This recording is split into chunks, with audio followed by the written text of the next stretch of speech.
BizTech's Asia's hottest startup show. Now, our guest for today is Sam Coyne. He's the Chief Marketing Officer of Currenxie.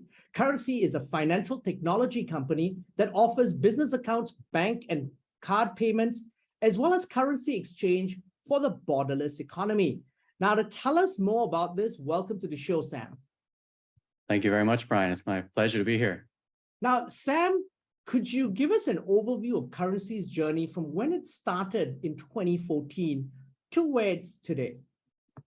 I'd be happy to. As you said, started in 2014 in Hong Kong, which is still our headquarters, although today we're operating quite globally, I will say. The seed for the business, if you like, started with our founder, Ricardo, who, after a career in finance, which took in a spell at Goldman Sachs and hedge fund management, he was back in Hong Kong, and his family had been running a wine business there for a number of decades. And one thing that he was keenly aware of was that the business had spent an enormous amount of money over the years importing wine on the foreign exchange costs, right? And Hong Kong is full of these import-export businesses, and a lot of them operate on relatively tight margins, very typical in trading. And so he felt that he could leverage his past trading experience to build a technology platform specifically for SMEs who aren't getting the kind of access to, foreign exchange services that major multinationals are getting. And that's really how Currenxie came to be. It was the idea of taking this sort of institutional financial knowledge and technology and bringing them together, and then ultimately giving what we offer today, we call it the global account, which is a very, very simple platform for businesses of all sizes to do cross-border fund transfers and foreign exchange at low cost. And that's what it is, in a nutshell. Now, Sam, so that's really interesting because because of the domain expertise in trading, because of his family business, coupled with domain expertise in high finance, he was able to then build a solution that solves very specific problems, as you said, for the SME space. Yeah, absolutely. It's a very specific problem, but it's a very universal one as well. Now, could you give us an idea of Currenxie's footprint globally right now? Yeah, certainly. So, as I said, we're headquartered in Hong Kong, but we have clients from well over 50 countries globally. Right now, what I would describe as maybe our core payments network expands to a bit over 50 countries. And what I mean by that is those are countries where we have a direct connection to our own payment network, through which we facilitate what we would call borderless payments or very fast money transfer. And then beyond that, we have sort of third-party connection to 100+ countries. So for us, being born in Hong Kong, if you like, as a company, Hong Kong and the Greater China area is our biggest market today. But Europe, North America, Southeast Asia, Australia, all areas where we've attracted a lot of businesses to our platform. Now, Sam, could you then, for the benefit of our audience, break down with some specific examples and use cases of how customers use your products and services? I'll give you a really common example. We serve a lot of e-commerce businesses. That's a segment that's very, very popular, and I would say a very sort of natural marriage with a type of platform like ours, because most e-commerce businesses are cross-border by their nature. They typically are sourcing from suppliers in foreign countries, and being an online business, they're usually taking advantage of the fact that they can also sell in foreign countries. So they have this natural need for dealing in multiple currencies and having cross-border flows. So a really common example would be, say, a Hong Kong business opens an account with us, a global account with us. And what we'll do is we'll issue them virtual accounts, virtual bank accounts in each of the markets around the world where they're selling and where they're therefore generating sales proceeds, profits. And so we'll give them the ability very, very quickly on our platform through our single account to be able to collect those payments through domestic banks in each of the markets where they do business. So they're having the funds from their sales credited to their accounts much more quickly than if they were relying on a single bank in their home country. And they're also able to collect in the domestic currency. So that's very convenient. And then we sort of flip that around for them. when they need to send a payment to a supplier in a foreign country, they do an instant FX conversion on our platform. We are an FX wholesale provider. It's one of our core competencies, I would say. And then we simply pay out through local banks. And so we have this, I would say, in the background, very complex, very technologically advanced platform and network, but that is linking bank accounts all around the world. But what we do for the customer is ultimately very, very simple. We just make it easy for them to collect and send money and exchange it with no fuss, very minimal fees, and very fast, which is essential for a lot of businesses today. Okay, the value proposition for businesses like you is very clear. It's basically faster payment and lower cost. Typically, how much would they save on their transaction fees compared to the traditional ways that they use it? And how much faster do they get their money? It's very variable depending on the countries involved. And the reason for that is, most countries around the world, obviously they have their domestic currencies, but they also have their domestic settlement and clearing systems for bank payments and fund transfers. And so if you like, the minimum amount of time required for a payment to go through varies around the world. It's limited by the speed of the domestic system. In Hong Kong, we're blessed with an FPS, a faster payment system. It's basically instantaneous. A lot of other countries have that now. Other countries, say like the US, has ACH. It's a little slower, sometimes same day, sometimes next day. But they are, piloting next year the new FedNow system, which will bring instant payments to the US.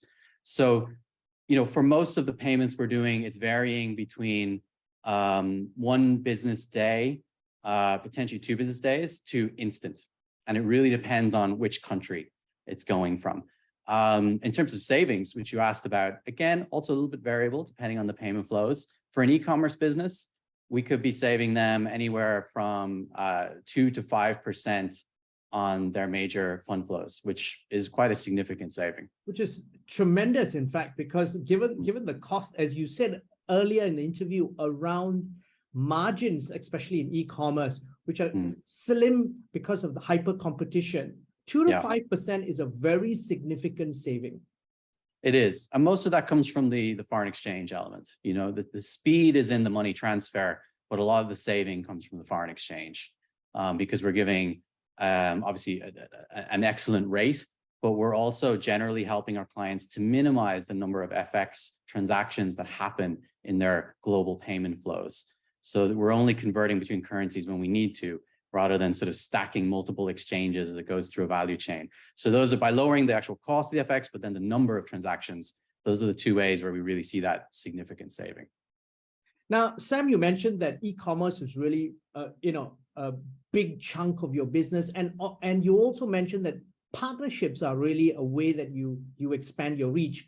You have recently, a few months ago, announced your participation in Amazon's payment service provider program. And I understand that also is on top of existing relationships with Spotify and people like eBay. Is that part of your strategy to really globalize the business? Absolutely. A lot of our e-commerce clients sell on more than one marketplace around the world. It's very, very common. They could be an Amazon seller in addition to being an eBay seller. They may operate their own store on a platform like WooCommerce. So we need to be able to go where they go and support them where they want to go, because a big part of our value proposition is ultimately helping businesses scale around the world, right? And we take part of the money transfer. So if they want to, go to France and sell on Cdiscount, France's big national online retailer, we will happily support that. In most cases, popular marketplaces like the ones I mentioned won't require a company like ours to necessarily have a direct integration. They're generally quite open to working with us. In Amazon's case, world's most popular online marketplace, they introduced their payment service provider program last year. And that was really an initiative to bring a bit more transparency and security for the sellers, to make sure that they're only working with payment companies such as ourselves that have been vetted and have gone through the proper process of joining Amazon's program now. So for Amazon and for the payment companies that participate, there is a level of trust and security now for everybody that they've built this program, which I think can be said to be warranted due to Amazon's sheer scale. If you like, certain measures need to be taken, and we're very happy to participate in it. Now, Sam, we've been talking a lot around marketplaces, the likes of Amazon, eBay, and so forth, and probably in our part of the world here, Lazada and Shopee. But really, the other opportunity is in the B2B payment space. Now, the world's B2B market payments it's expected to exceed 1.9 trillion. And it has a compounded annual growth rate of about 13%. Is that part of your strategy? And what could you shed light in terms of the B2B payment space? Very much so. So, I mentioned e-commerce businesses, but we have a huge number of import-export, consulting, software businesses using our platform as well. And for them, it's really entirely B2B payment flows. And that's another thing where, in our increasingly globalized world, almost every business today is international in some respect. Even if it's just having a contractor in a foreign country or some sort of vendor, there's always a need, nearly these days, to have some kind of ability to quickly and easily move money around the world. And as you said, it's growing and it's only going to grow, right? The world is becoming more interconnected, and so the need for this continues to grow. And so what we find is, if I take it back again to our home base of Hong Kong, companies from all over the world come to Hong Kong to incorporate. Due to it's an excellent environment to run a business, but they do so usually because they then want to look outwards from Hong Kong to the rest of Asia. And so when they come to Hong Kong and they set up, they have a need to then very quickly expand out beyond its borders. And that's one of the ways we support the B2B payment flows, is because a client can come to us, open a global account on our platform. It's sort of one and done, right? You've got that. Mm-hmm. And then anytime you need to enter a new market around Asia, we'll have you up and running in minutes in terms of giving you a virtual account there so you can get paid, or you can set up a beneficiary in that market, and we'll already have accounts in country. So you're really accelerating from a B2B perspective your ability to enter new markets quickly and work with people in those markets. You're not sending a company director to Indonesia for a few weeks to speak to one of the local banks about getting a corporate account. You're just logging onto our platform and requesting it, and it's there. So we really, for B2B companies, it's a single portal that for them takes kind of a lot of the stress and time and resources out of expanding into new markets, at least from a payments perspective.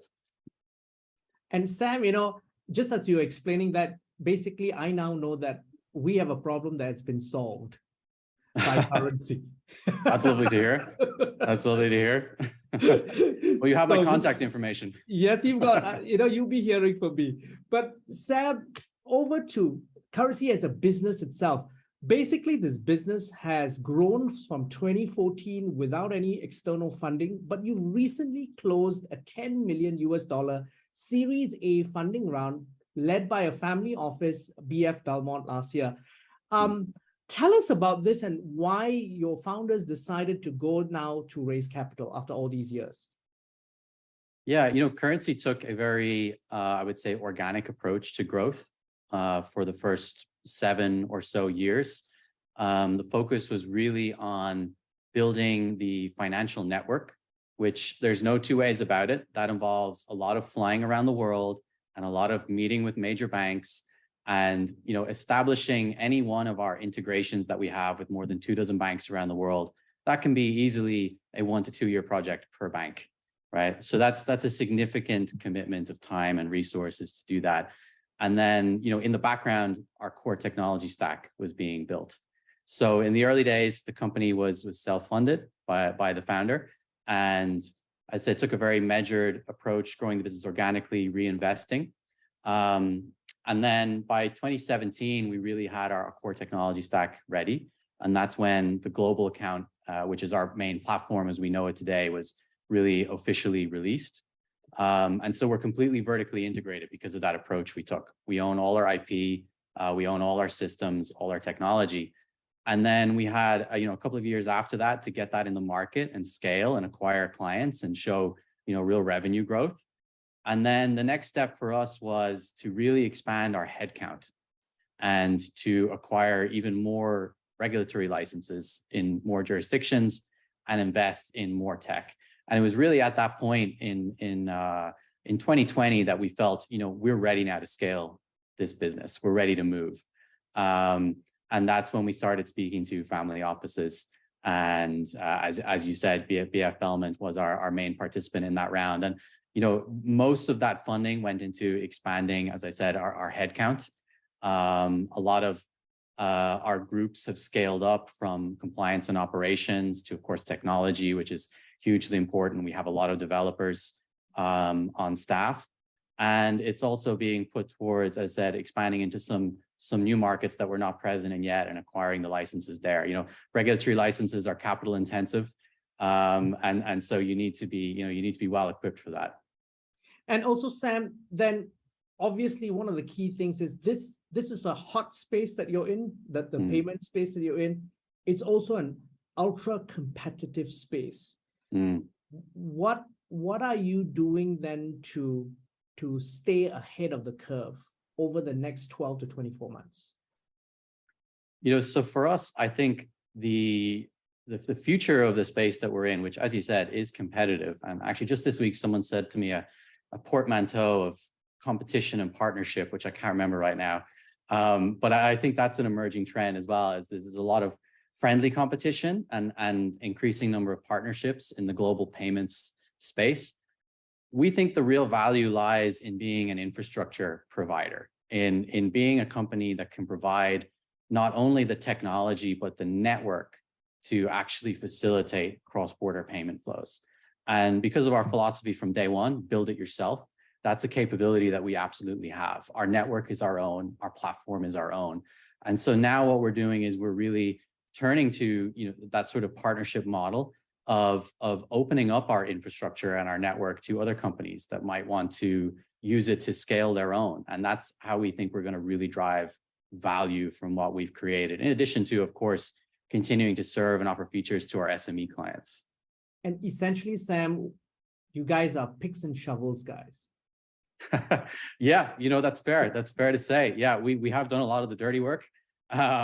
And we are providing a lot of I would say the core instrument that you need to get the job done. Yeah, it's a fair assessment. Now, looking ahead in terms of the payment space, what are some key trends that you see that are emerging in global payments? It's a fascinating time to be in the payment space.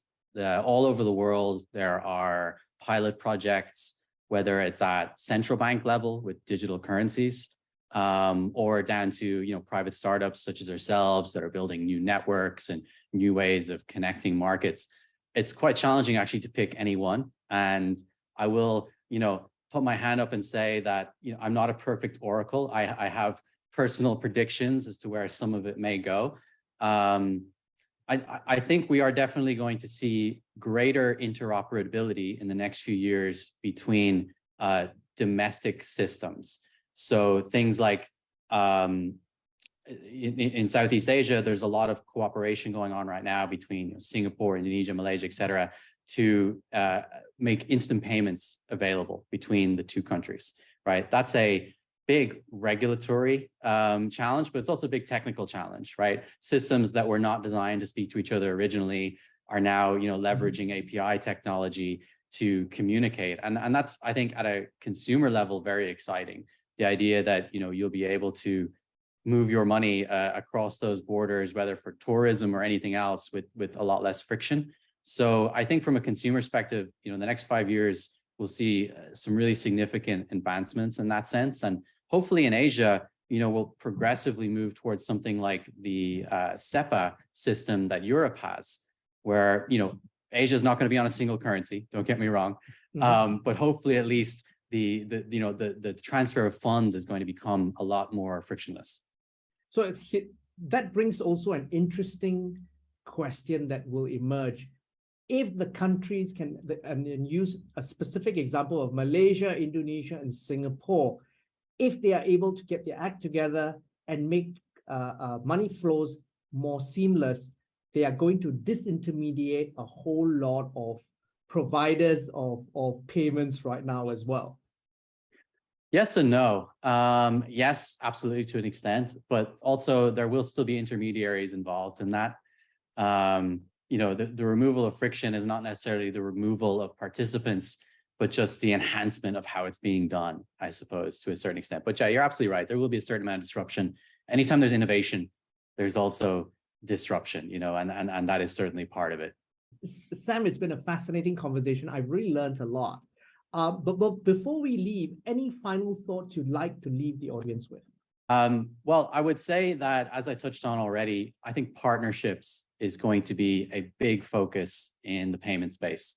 A lot of companies have put a lot of time and effort into building systems like I've described, networks and platforms that carry an enormous amount of intrinsic value.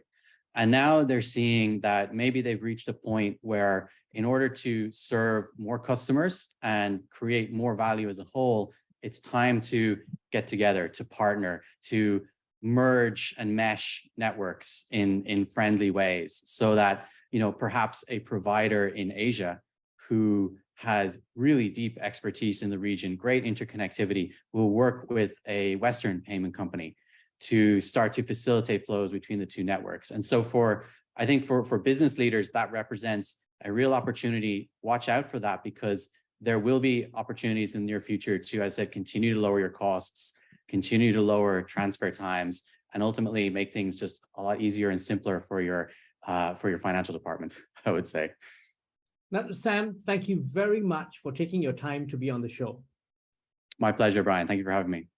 I'm Brian Fernandez, and we've been speaking to Sam Coyne, the Chief Marketing Officer of Currenxie, on BizTech's Asia's hottest startup show. This video and podcast will be on our social media platforms, as well as our website, www.biztech.asia. It'll also be on our syndication partners, TV stations, radio stations, and websites.